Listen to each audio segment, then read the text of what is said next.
De acordo com o estudo, o hábito de fumar é mais comum entre os homens, 12,8%, do que entre as mulheres, 9%. O levantamento mostra ainda que 21% dos brasileiros se declararam ex-fumantes. A faixa etária que mais consome cigarros é de pessoas entre 45 e 54 anos, 13,2%. A que menos faz uso deles é a que vai de 18 aos 24 anos, 7,8%. Os malefícios do cigarro são muitos, como explica o clínico geral Dr. Itaquê Vasconcelos. A pior delas chama DPOC, doença pulmonar oclusiva. O pulmão ele vai se desgastando, perdendo a elasticidade. A pessoa, às vezes, falece, como se fosse um afogado. Caiu dentro de um rio, tentava respirar, não tem, está dentro d'água, porque não há troca de oxigênio, porque as células estão dilatadas e não perderam a elasticidade. Chama-se DPOC. Qualquer médico tem um horror de tratar de um DPOC, porque não tem solução. A solução é pôr oxigênio até um certo ponto. Mas até um certo ponto, depois não troca, nem o oxigênio insuflado forçado, não tem jeito de trocar. Solução, só existe uma: transplante de pulmão, que não é fácil. No Brasil, o tabagismo é responsável por 200 mil mortes por ano, segundo o Ministério da Saúde. O tabaco também está relacionado a 90% dos casos de câncer de pulmão. Estima-se que 27.330 novos casos desse tipo de câncer devem surgir no país em 2015. E as doenças, continuando a doença, tem outra segunda doença horrorosa, nós chamamos de câncer. Câncer de laringe, que dá aqui no pescoço, onde desce ali. Câncer de pulmão é muito mais comum, entendeu? Câncer de estômago, também muito mais comum. E uma série de outros tipos de câncer em decorrência do cigarro. Terceira doença são as doenças arteriais venosas.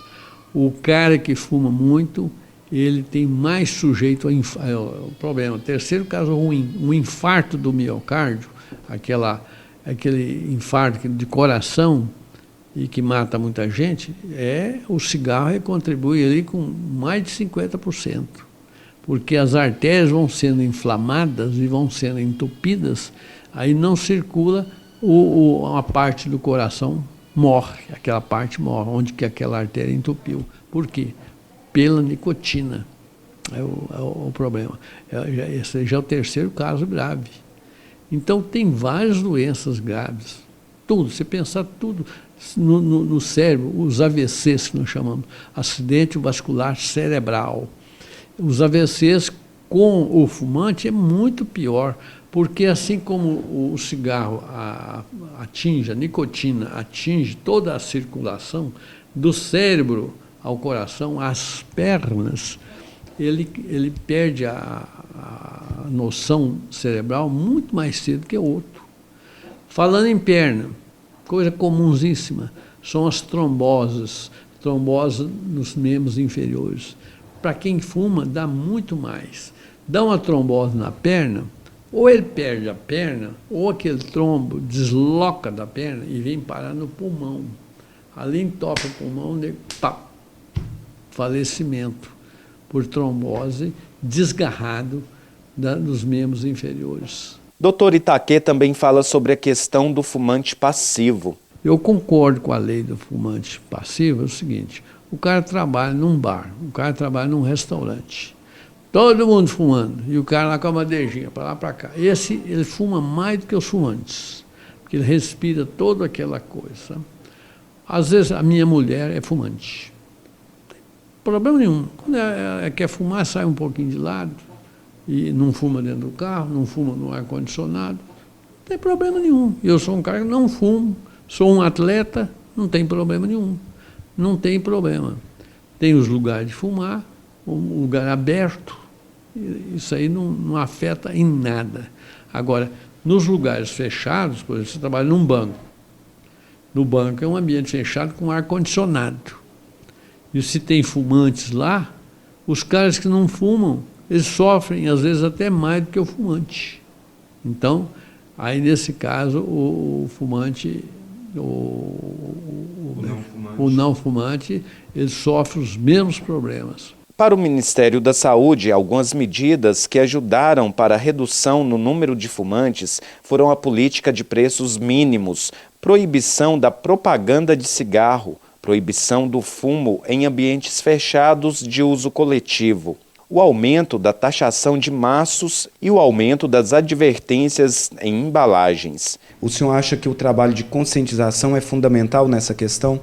Importantíssimo, porque no mundo, hoje, no Brasil nós não temos educação. O povo é mal educado porque o governo é um desgoverno. Ele não prima pela educação, não. Mas tudo se fundamenta em educação. Educação, o que é? Informação.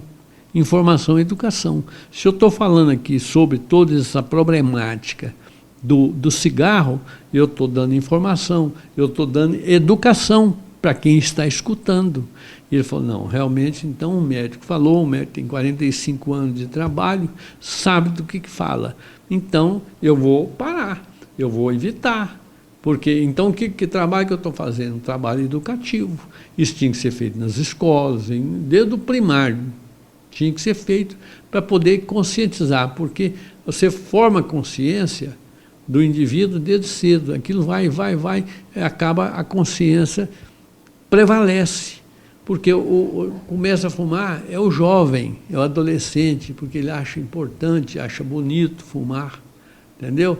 Daí a influência de amigos, companheiros, assim como a maconha, a cocaína, tudo é a turminha que incentiva.